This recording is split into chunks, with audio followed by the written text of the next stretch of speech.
Kitty Hawk, Carolina del Norte. Hace 100 años, en una apartada playa de Carolina del Norte, tuvo lugar un hecho que cambiaría el curso de la historia.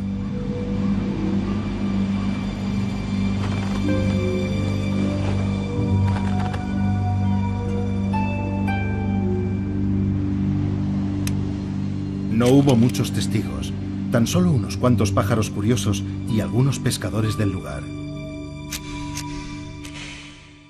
Este es el único documento de ese momento histórico, una única y borrosa fotografía.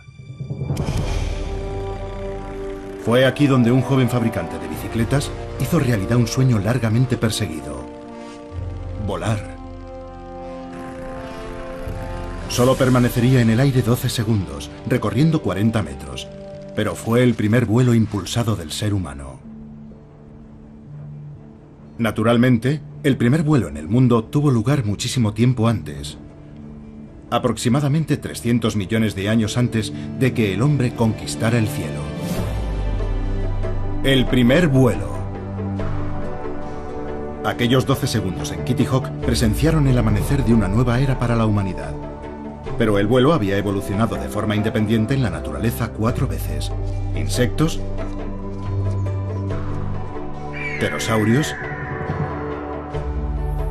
murciélagos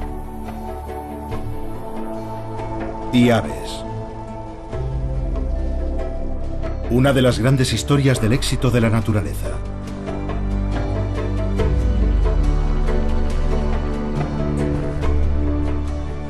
Pero ¿cómo son estos diseños naturales perfeccionados a lo largo de millones de años de evolución comparados con las máquinas construidas por los humanos? Después de todo, solo hemos tenido un siglo para ponernos al día.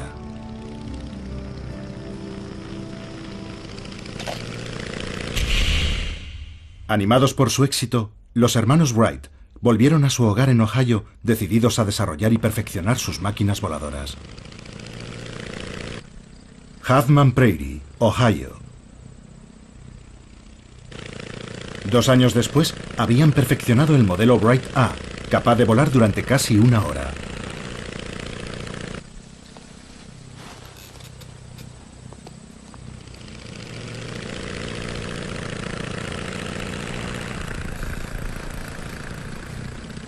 Parte de este éxito se debió a la observación de los diseños naturales para volar.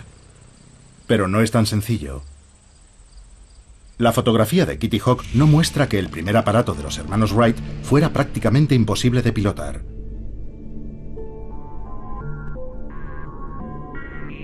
Era tan inestable que se necesitaban unos reflejos luminosos para mantenerlo en el aire.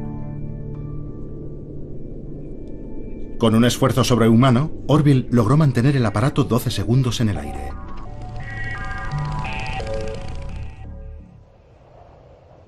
Control y estabilidad. La naturaleza también tuvo que superar los mismos problemas. Las aves tienen que reaccionar a los constantes golpes de viento con millares de diminutas correcciones en su vuelo. Pero tras millones de años, la evolución perfeccionó unos reflejos que nosotros nunca podremos igualar. Los reflejos de estos tordos alirrojos son tan veloces que, cuando un pájaro gira, todos los demás reaccionan al instante y la bandada se mueve al unísono.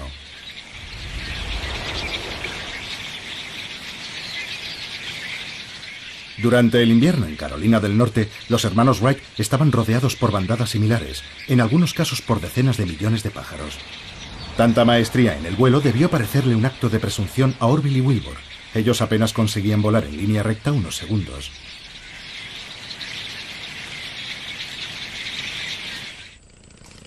Pero los avances fueron tan rápidos que solo 2 años después, los hermanos Wright ya tenían la primera aeronave funcional. Fue entonces cuando la aviación realmente despegó. Wilbur murió en 1912, pero Orville vivió para ver volar el primer avión a reacción. Y justo 66 años después del vuelo en Kitty Hawk, el hombre caminaba sobre la luna. Pero levantar el vuelo no fue fácil. La mayoría de los primeros diseños estaban basados más en la esperanza que en la ciencia.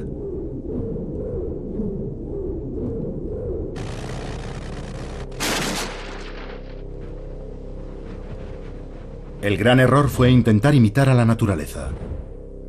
Parecía el camino evidente. El batir de alas es perfecto para las aves. Pero por ingeniosas que fueran, estas máquinas nunca volarían.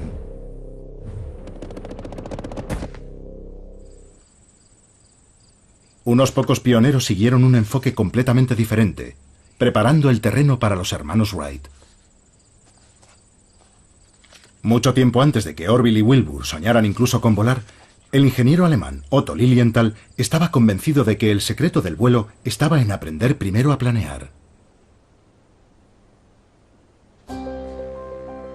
Aunque él no lo sabía, Lilienthal seguía el mismo camino que había seguido la naturaleza millones de años atrás.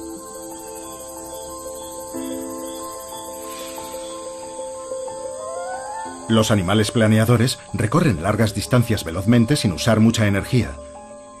Una buena forma de moverse, sobre todo en las alturas de los bosques tropicales.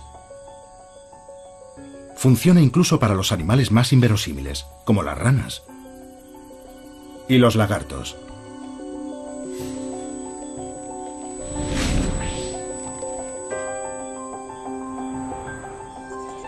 La rana voladora de Wallace tiene unas enormes patas palmeadas que funcionan como una mezcla de planeador y paracaídas.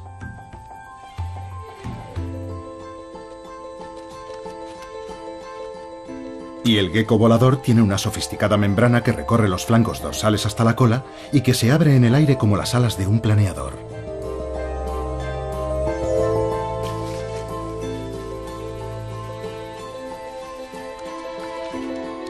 Pero fueron los mamíferos los que realmente adoptaron la vida como planeadores.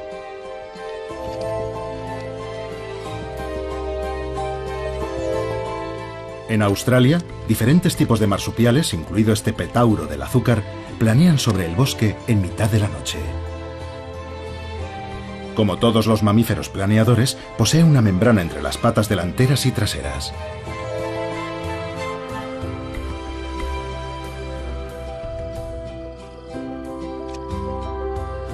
Agitando esa membrana y usando la cola como timón, un petauro del azúcar puede llegar hasta un árbol situado a 100 metros de distancia. La mayoría de los científicos coinciden que hace aproximadamente 60 millones de años, un animal planeador similar desarrolló la capacidad de volar, el primer murciélago.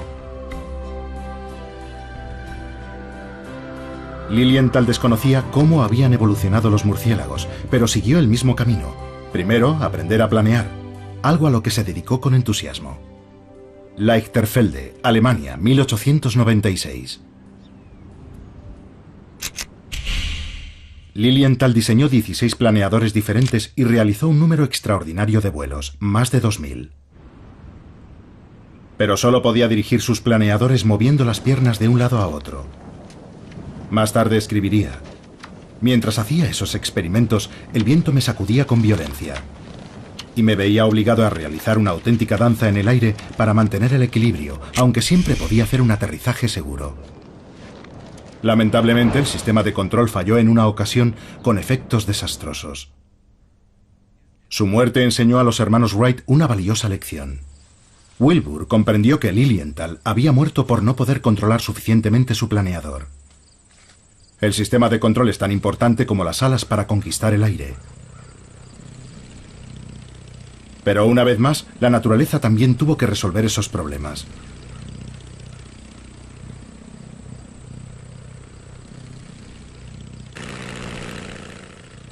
En Ohio, el cielo estaba lleno de maestros del planeo controlado.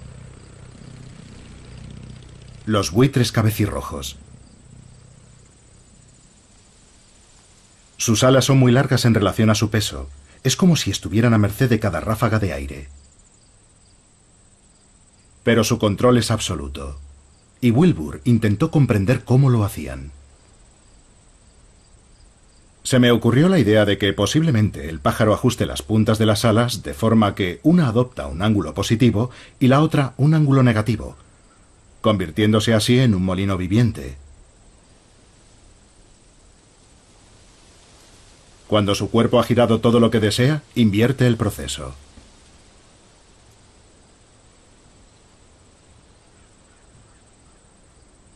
Estas observaciones inspiraron a los Wright la idea para su sistema de control, denominado torsión del ala. Actualmente los aviones no se controlan así y el sistema era muy inestable en los primeros diseños. Pero pocos años después, la torsión del ala significó poder volar con estilo. Un complejo sistema de cables conectados a la columna central de control tensaba y retorcía las alas, dirigiendo el avión hacia la izquierda y la derecha. Y delante, un grupo de timones de profundidad levantaba o bajaba el morro del avión.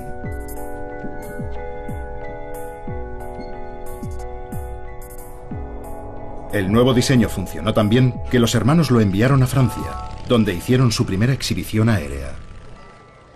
Le Mans, Francia, 1908.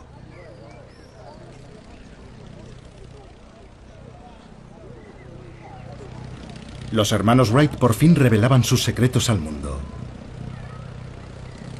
Y un grupo de aviadores novatos contemplaban asombrados la exhibición. Entre ellos, fácilmente reconocible por su espectacular mostacho, estaba Louis Blériot, el carismático aviador. Blériot había construido y estrellado varios aviones propios, por lo que estaba extremadamente interesado en saber cómo los Wright podían volar tanto tiempo y aterrizar de una pieza. Blériot comprendió que la respuesta era la torsión de las alas. Pero ni Blériot ni los hermanos Wright sabían que estaban rodeados por los mayores expertos en torsión alar. Los insectos, más incluso que los pájaros, usan sofisticadas formas de torsión para dirigir su vuelo. Pero a diferencia de las aves, los insectos no tienen músculos o tendones en las alas. En su lugar, una compleja red de fuertes venas controladas por los músculos situados en la base les permite retorcer las alas, un diseño similar al del aparato de los hermanos Wright. Los hermanos Wright habían construido, sin saberlo, un gigantesco insecto volador.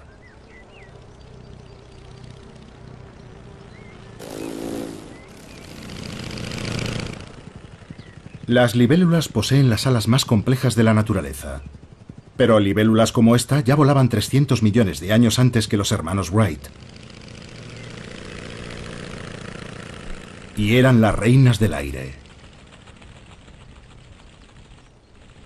Volando hacia adelante, hacia atrás o en vertical, las libélulas pasan la mayor parte de sus vidas en el aire.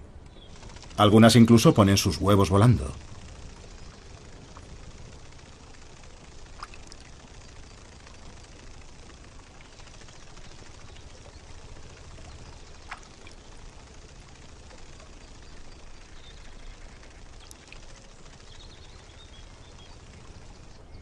Para controlar su vuelo con tanta precisión, las libélulas tienen unas alas que son una maravilla de la microingeniería. Su complejidad es tal que los científicos aún no entienden del todo cómo funcionan.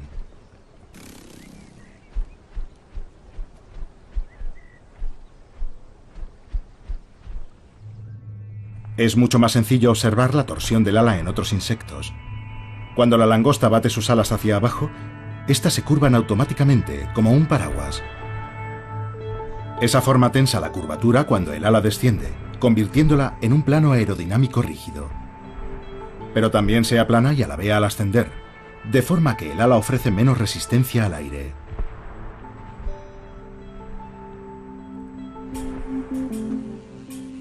El mundo en miniatura de los insectos voladores está lleno de revelaciones. Hasta hace pocos años, los científicos no tenían ni idea de cómo volaba un insecto. Si la ampliamos a la escala de un avión, el ala del insecto no funcionaría. Pero en su pequeño mundo es tan eficiente que en ocasiones cada movimiento de las alas crea 2 o 3 veces la fuerza de sustentación equivalente a la del ala de un avión. Y eso es porque a pequeña escala el aire actúa de una forma muy diferente cuando pasa por el ala del insecto. El vuelo crea patrones de turbulencias de aire, los vórtices. Cuando el insecto mueve sus alas hacia abajo, se forma un vórtice en la parte superior de su perfil alar, generando la mayor parte de la fuerza de sustentación.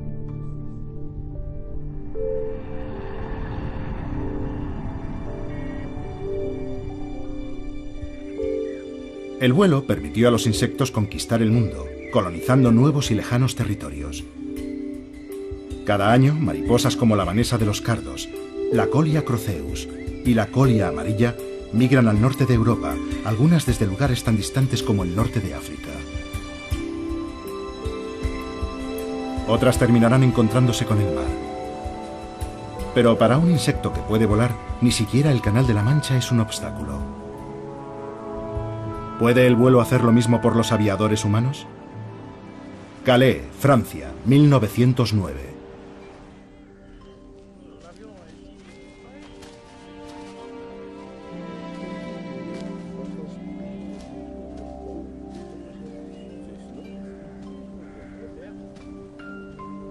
El Daily Mail había ofrecido una recompensa de 1000 libras al primer piloto lo bastante valiente o loco para cruzar volando el canal. Un reto irresistible para Louis Blériot. El día no empezó muy bien. Poco después del amanecer, Blériot se acercaba a su avión cojeando. Se había quemado un pie con el tubo de escape en un vuelo de prueba.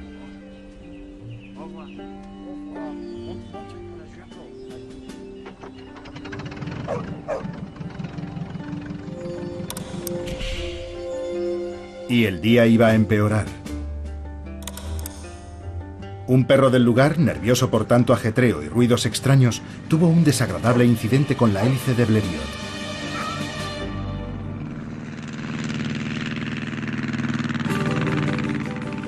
El avión salió mucho mejor parado que el perro. Pero la multitud que había acudido para ver despegar a Blériot estaba comprensiblemente inquieta.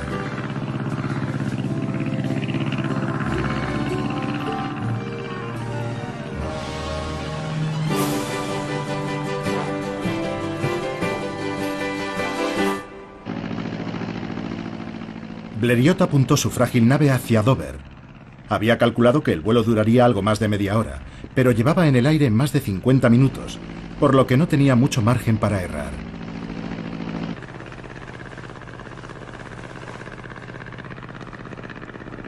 El canal es una ruta aérea muy transitada las mañanas cálidas de verano. Muchas mariposas no sobreviven al frío invierno británico, pero volar significa que nuevas emigrantes llegan cada año para recolonizar las islas británicas. Los viajeros de larga distancia necesitan saber con precisión a dónde van. Los insectos usan el sol y el momento del día para trazar su rumbo.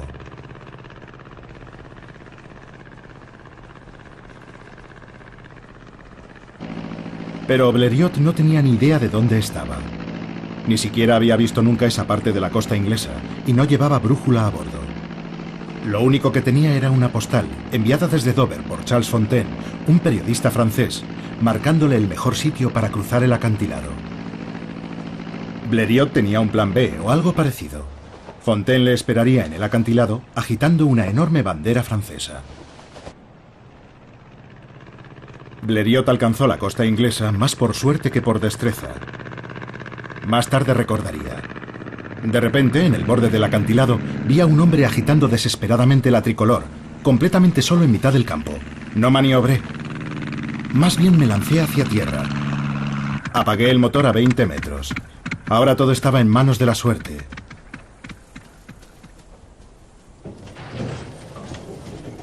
El tren de aterrizaje no aguantó muy bien, pero ¿eso qué importaba? Había cruzado el canal.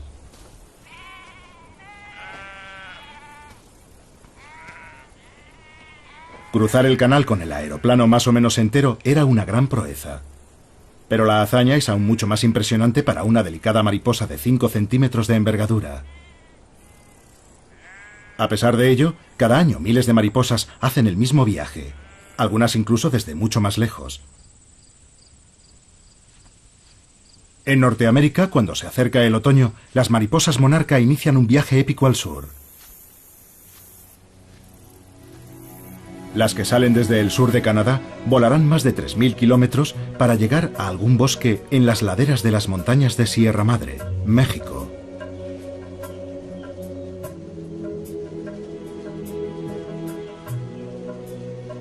No solo es una hazaña de resistencia de larga distancia. es un auténtico milagro de la navegación, ya que aquí, en este bosque, se reúnen mariposas llegadas desde toda Norteamérica. Un testimonio del poder del vuelo.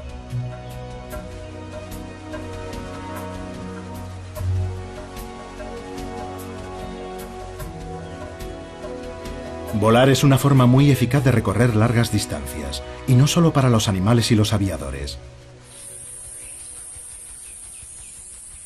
Algunas plantas han evolucionado de forma que sus semillas se alejan planeando de su árbol originario. La semilla planeadora perfecta pertenece al llamado, aunque suene inverosímil, pepino volador, Alsomitra macrocarpa, una cucurbitácea trepadora de los bosques tropicales del sudeste asiático. El planeo de estas semillas de 5 centímetros es tan espectacular que inspiró al diseñador austríaco Igo Etrich.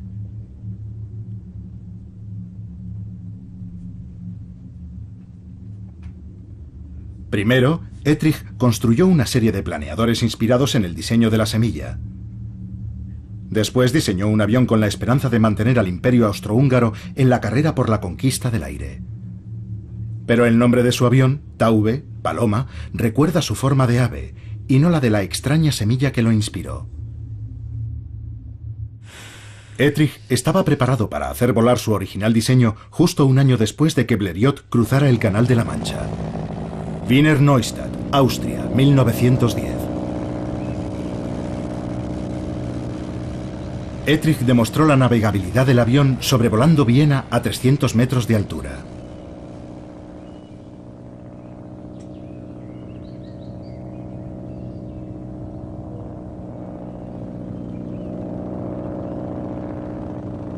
El diseño de Etrich funcionó tan bien que una compañía alemana inició su producción. Y en uno de los momentos más irónicos de la aviación, la paloma, el símbolo de la paz, se convirtió en el primer avión utilizado para lanzar bombas. Porque Europa estaba en guerra. Norte de Francia, 1917.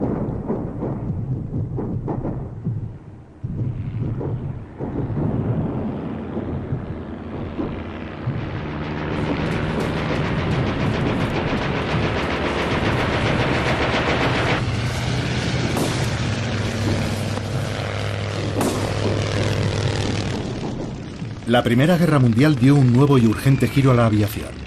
Las naciones beligerantes necesitaban diferentes tipos de aviones para diferentes tareas.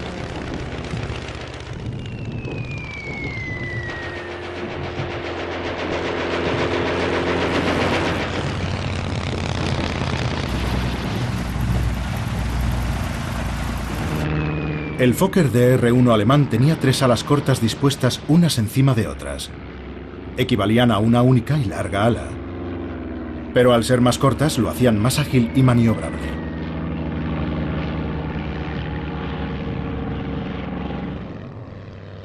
El caza Bristol, su rival, era un biplano más grande con 2 alas más largas. El Bristol no era tan ágil,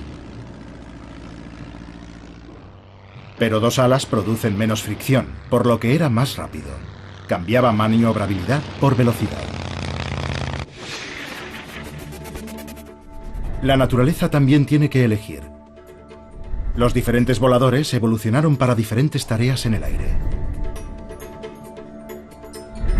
La naturaleza también ha desarrollado formas eficaces para matar.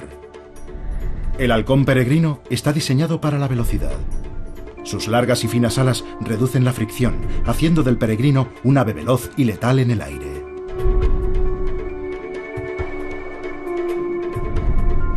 Caza a otras aves en vuelo, y en las costas de Europa, su presa favorita es la paloma.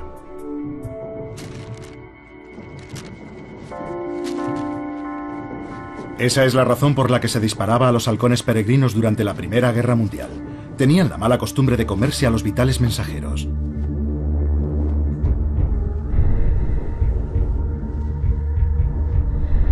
Pero cazar y matar exige algo más que un diseño elegante. Tanto el peregrino como el piloto necesitan una táctica. En el combate cuerpo a cuerpo, el caza Bristol no tenía ninguna posibilidad de superar al Fokker. Pero en un combate aéreo como como este, la altura da ventaja al cazador. Incluso desde lo más alto, la penetrante vista del halcón puede seguir a centenares de metros a una paloma.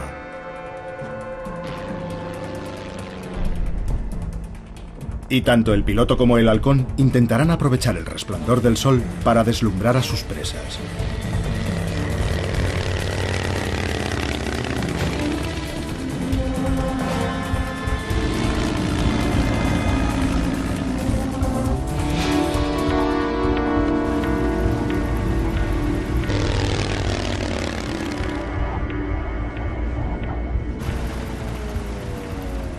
Cuando se lanzan en picado, tanto el pájaro como el avión alcanzan la máxima velocidad, aproximadamente 250 km por hora.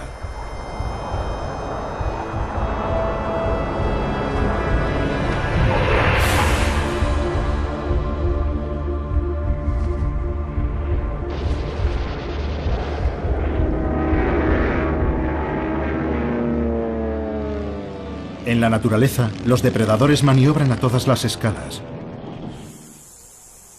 Estos ojos de alienígena son eficaces y letales detectores de movimiento que escudriñan los arbustos del desierto del oeste americano en busca de cualquier cosa pequeña con alas.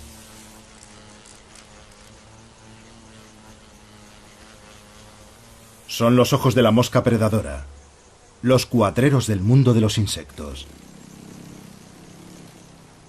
Mientras busca el mejor lugar para tender una emboscada a los incautos viajeros, exhibe su habilidad en el aire, volando hacia adelante, hacia atrás, de lado y haciendo aterrizajes de precisión.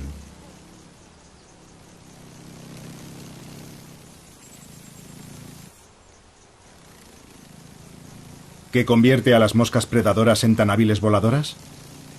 La razón en parte está en su herencia como moscas.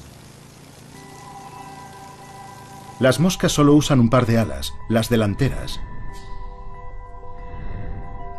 Las alas traseras han quedado reducidas a dos pequeñas mazas, los halterios. Cuando estos insectos revolotean y giran, los pesados halterios ven alterado su patrón de movimiento. Unos diminutos sensores en la base del tallo detectan los cambios y envían la información al cerebro de la mosca, el equivalente de los giroscopios de los modernos aviones.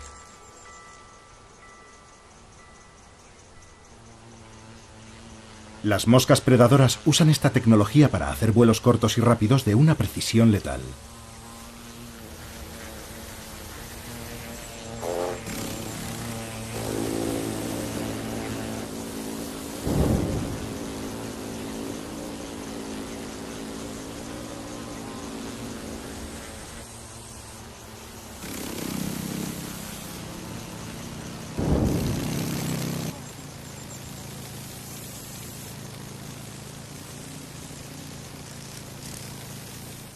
Después, una vez en tierra, dejan a su presa seca succionando con sus mandíbulas en forma de agujas.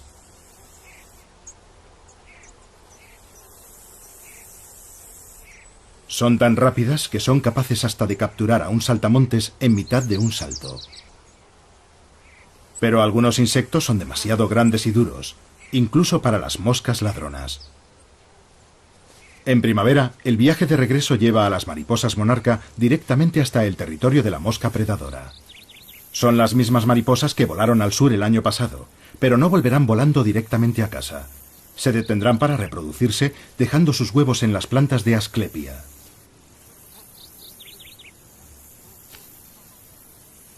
Cuando sus huevos se conviertan en mariposas adultas, éstas proseguirán su viaje al norte, deteniéndose tan solo para reproducirse de nuevo. A mediados de verano, algunas de esas mariposas llegarán al sur de Canadá, las tataranietas de aquellas que salieron de México. Algunas llegarán tan lejos como Terranova, en la costa noreste. Un viaje espectacular para una criatura tan pequeña. Tan solo 16 años después del primer vuelo, los aviadores estaban preparados para su primer vuelo de larga distancia. San Juan de Terranova, Canadá, 1919. Dos pilotos británicos, el capitán John Alcock y el teniente Arthur Brown, estaban a punto de enfrentarse a 3.000 amedrentadores kilómetros de océano Atlántico.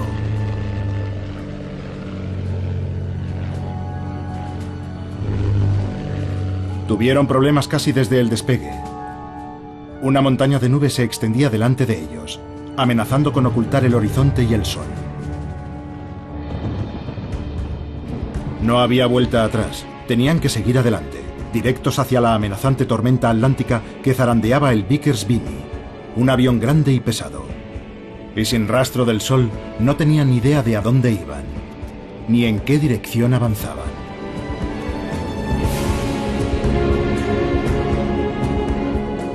Y ellos no eran los únicos. Todos los años, las tormentas sorprenden y arrastran sobre el océano a algunas mariposas monarca.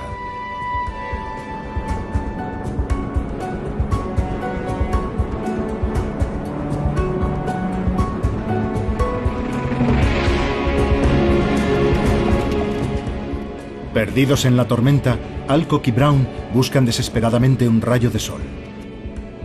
Pero está anocheciendo. Poco después de la medianoche, logran al fin atravesar las nubes y se orientan con la luna para poner rumbo al este, a Irlanda. Travesía aérea atlántica, triunfo glorioso. Tras 16 horas de pesadilla de aterradoras tormentas atlánticas, Alcock resumió el éxito con la habitual flema británica diciendo: «Ayer estaba en América, y soy el primer hombre en Europa que puede decir eso».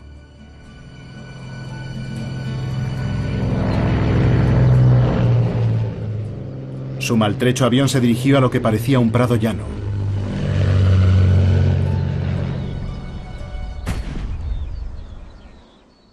Pero descubrieron demasiado tarde que era una ciénaga irlandesa. Un final indigno para un viaje espectacular. Pero aún más espectacular es que las mariposas monarca sobrevivan a las tormentas y logren cruzar el océano Atlántico. Centenares de estas pequeñas y fuertes mariposas llegan algunos años al noroeste de Europa.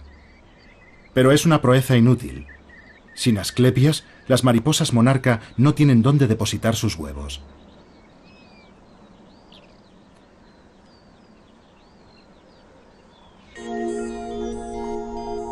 El Vimy, el avión de Alcock y Brown, era un bombardero de la Primera Guerra Mundial reconvertido.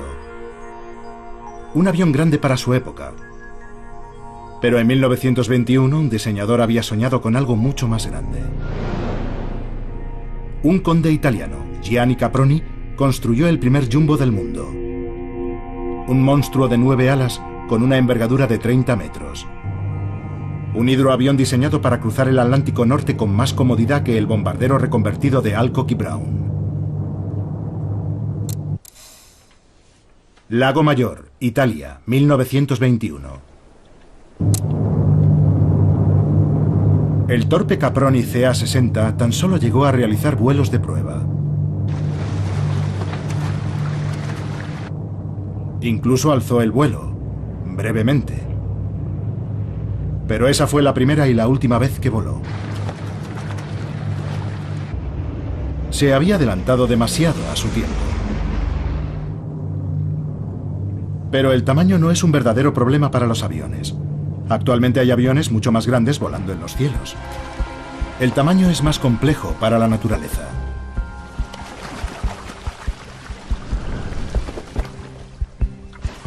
Cuanto mayor es un avión, más potencia necesita. Por eso los ingenieros hacen motores más potentes y eficientes. Pero ¿qué hace la naturaleza que solo dispone de un tipo de motor, el músculo? Y la cantidad de potencia que puede generar el músculo es limitada. Los músculos no pueden crecer para compensar el aumento de peso de las grandes aves, razón por la que el vuelo impulsado tiene un límite de peso máximo. Y el cisne blanco está muy cerca de ese límite. El despegue es lo que requiere más fuerza. Por eso el cisne tiene tantas dificultades para alzar el vuelo. Pero en cuanto alcanza la velocidad suficiente, la fuerza de empuje hacia adelante presiona el aire sobre las alas, generando la fuerza suficiente para mantenerlo en el aire.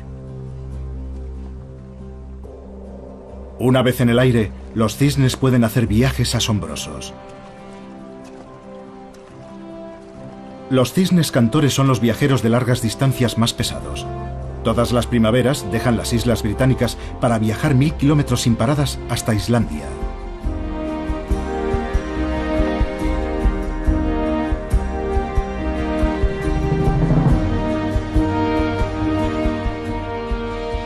Estos cisnes alcanzan velocidades de 90 kilómetros por hora, lo que significa que el viaje solo les llevará 12 horas.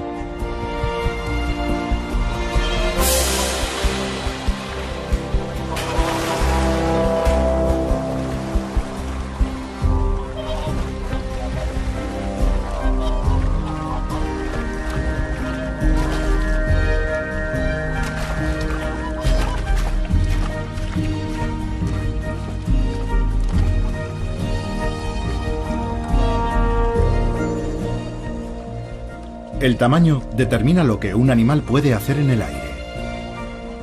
En el otro extremo de la escala, los pájaros más pequeños tienen potencia de sobra. Pueden hacer cosas que un cisne nunca soñaría, por ejemplo, el vuelo estático. El vuelo estático es costoso, exige mucha energía. Solo los pájaros tan pequeños como los colibríes pueden detenerse en el aire sin restricción de tiempo. Sus alas son más rígidas que las de otros pájaros, pero rotan en la base, girando en el movimiento hacia atrás y generando así fuerza de sustentación en ambas direcciones, de forma que pueden mantenerse estáticos y, si quieren, volar hacia atrás.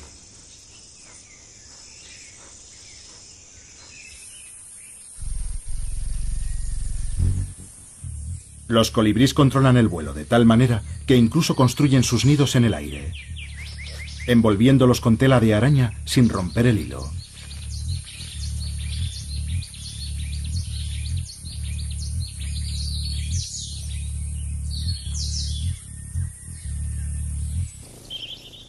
Parece un colibrí, pero es un insecto.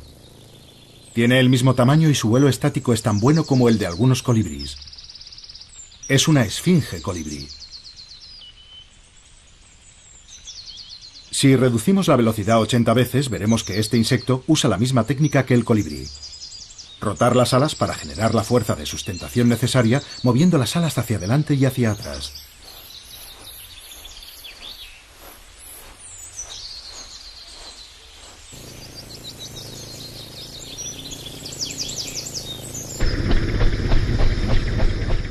Las alas del helicóptero son las aspas del rotor. Su movimiento constante le proporciona una fuerza de sustentación constante, incluso cuando el helicóptero no avanza.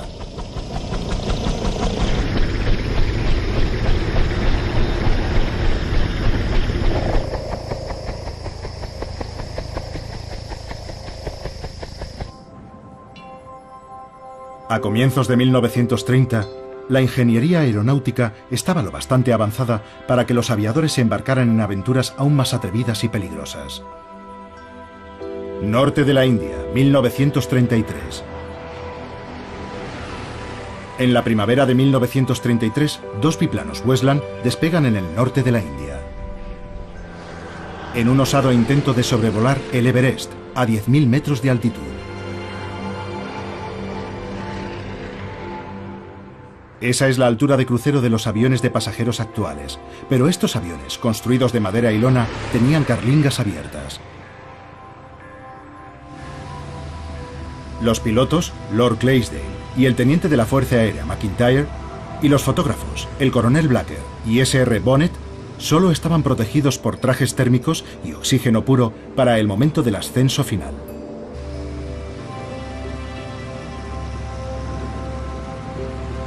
Su objetivo era fotografiar ese territorio inexplorado. Pero la única forma de hacer buenas fotografías era que el fotógrafo se asomara fuera del aeroplano.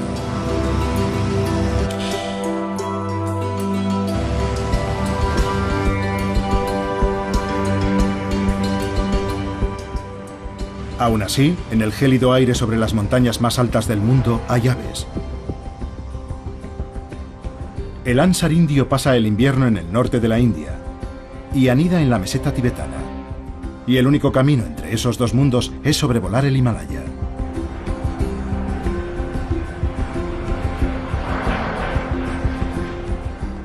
Estos gansos alcanzan alturas de 9.000 metros. Y al igual que los modernos aviones de pasajeros, a menudo aprovechan la corriente, completando el viaje de 1000 kilómetros en menos de un día. Los dos aeroplanos esquivaron la cumbre del Everest por unos cientos de metros. Pero mientras lo hacían, el tubo del oxígeno de Bonnet se rompió. A esas alturas, el aire contiene la tercera parte de oxígeno que al nivel del mar. Rápidamente Bonnet sintió que desfallecía con dolores agudos de estómago y mareos.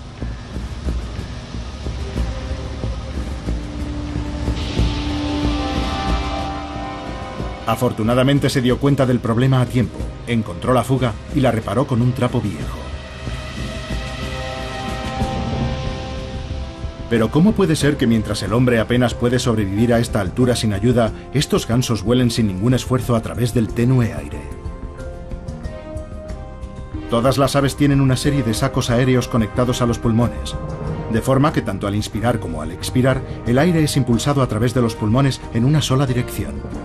Es un sistema mucho más eficiente que nuestra respiración. Los gansos pueden conseguir fácilmente el oxígeno necesario para impulsar su vuelo, incluso a una altura récord como esta.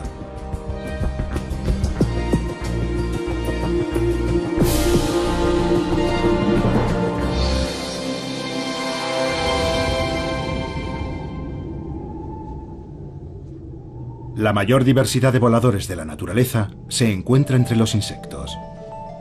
Los insectos fueron los primeros en conquistar el aire y por eso tuvieron más tiempo para evolucionar. Actualmente existirán unos 30 millones de diferentes especies de insectos y la mayoría de ellas pueden volar.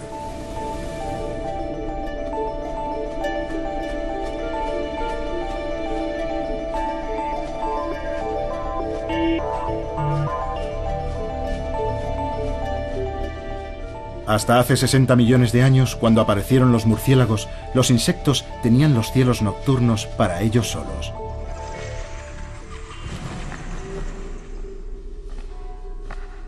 El refugio de la oscuridad llegó a su fin cuando los murciélagos desarrollaron un detector de insectos de eficacia letal, el sonar.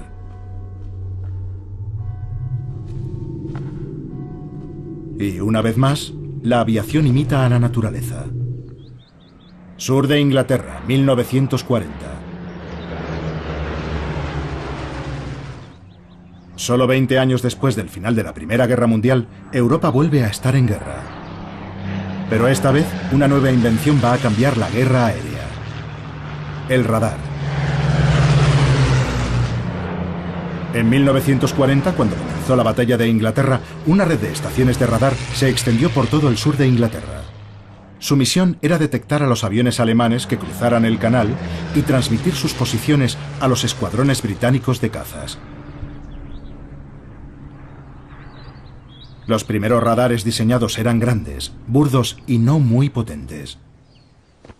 Pero en los cielos estrellados de los bosques de esa Europa destrozada por la guerra, un sistema de detección mucho más sofisticado llevaba funcionando millones de años. Los murciélagos, por supuesto, usan sonidos, no ondas de radio. Los murciélagos orejudos dorados son voladores lentos pero ágiles que cazan insectos posados en el follaje. Para ello usan silenciosos chillidos de baja frecuencia que no alertan a sus presas. Los insectos solo tienen que moverse 1 milímetro o menos para que el sonar del murciélago los detecte.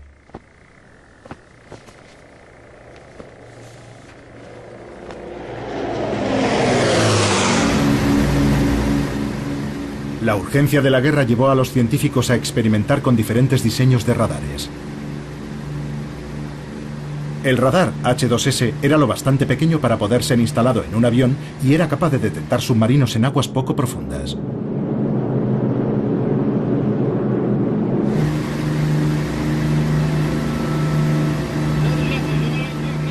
El radar H2S ayudó a hundir más de 250 submarinos solo en la batalla del Atlántico.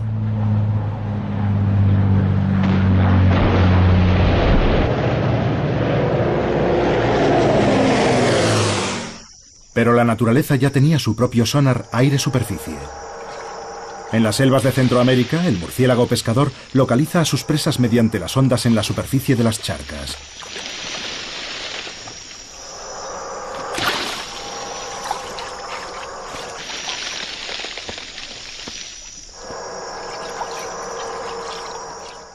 Tanto la guerra como la evolución son una carrera armamentística, un ciclo incesante de medidas y contramedidas.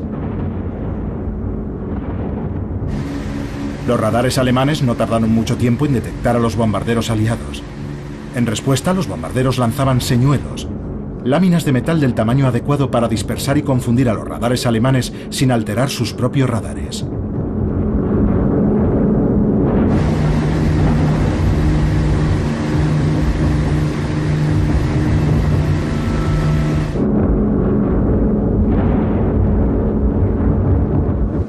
Esta carrera armamentística no es algo nuevo para la naturaleza. Los insectos no se quedaron sentados esperando a ser devorados por los murciélagos. Algunos evolucionaron sus propias contramedidas. La mariposa tigre escarlata posee un veneno que hace que su sabor sea horrible. Durante el día, sus brillantes colores disuaden a los depredadores, pero los colores no sirven en la oscuridad, ni ante el sonar del murciélago. Por eso, en cuanto oye el chillido ultrasónico del murciélago, la mariposa tigre responde con otro chillido, advirtiendo al murciélago de su pésimo sabor. Incluso interfiere con el sonar del murciélago.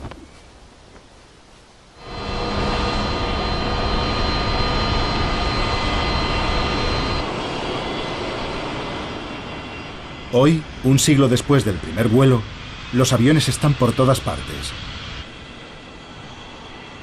Han recorrido un largo camino desde los primeros aparatos desvencijados. Los ordenadores de a bordo dirigen las complejas superficies de mando, reaccionando instantáneamente para estabilizar el avión. Igual que el cerebro de un pájaro controla sus alas con sus rapidísimos reflejos.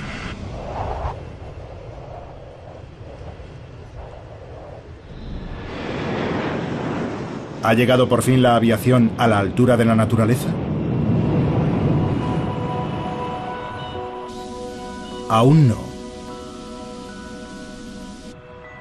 Incluso una paloma común posee un diseño de alas con el que los ingenieros solo pueden soñar. Sus alas cambian de forma a medida que las plumas se superponen entre sí, abriéndose para alzar el vuelo y plegándose para el vuelo rápido.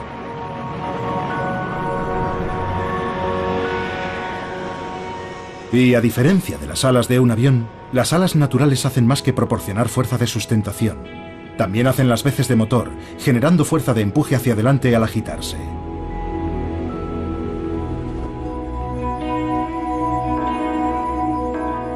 Los voladores naturales son mucho más sofisticados que cualquier cosa que haya diseñado el hombre. Pero el vuelo humano ha superado a la naturaleza en algunos aspectos. Podemos llegar más alto, más rápido y más lejos. Tan solo 6 décadas después de que los hermanos Wright sobrevolaran un campo de Ohio en su frágil aeroplano, despegaron los primeros pasajeros supersónicos. Y luego, pocos meses después, el hombre viajaba a la Luna.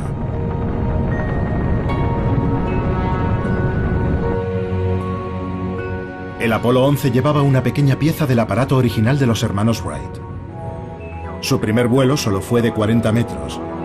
Pero su último viaje, 64 años después, fue un viaje de ida y vuelta de casi 1 millón de kilómetros. Si hemos llegado tan lejos en 100 años, ¿qué podemos conseguir en el futuro? ¿Aún más alto? ¿Más rápido? ¿Más lejos? Esa habría sido la respuesta hace solo una década.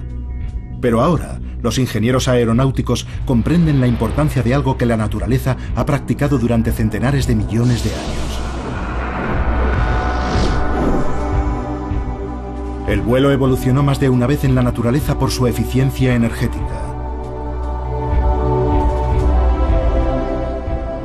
Y eso es algo que no puede decirse de aviones como el Concorde. Un siglo después del tambaleante vuelo de los hermanos Wright en la playa de Kitty Hawk, el Concorde se retiraba. Ahora los ingenieros trabajan para hacer aviones con una mayor eficiencia energética. Y en eso aún no han podido superar a la naturaleza. Usando la energía de los vientos del océano Antártico, el Albatros da la vuelta al mundo sin apenas mover las alas. La máxima expresión de un diseño volador eficiente. El Concorde era grandioso y elegante, pero no podía compararse con el resultado de millones de años de evolución. Los primeros voladores originales de la naturaleza.